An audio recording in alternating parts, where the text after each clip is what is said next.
بسم اللہ الرحمن الرحیم۔ بسم اللہ الرحمن الرحیم۔ آندھی کے وقت رسول اللہ صلی اللہ علیہ وسلم نے فرمایا، ہوا اللہ کی رحمت ہے، جو اپنے ساتھ رحمت لاتی ہے تو کبھی عذاب بھی لے آتی ہے۔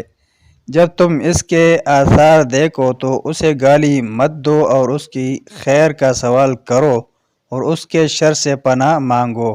جب تیز و تند ہوا چلتی تو آپ صلی اللہ علیہ وسلم یہ دعا فرمایا کرتے تھے، اللہم انی اسألک خیرہا و خیر ما فیہا و خیر ما ارسلت بہ و اعوذ بک من شرہا و شر ما فیہا و شر ما ارسلت بہ۔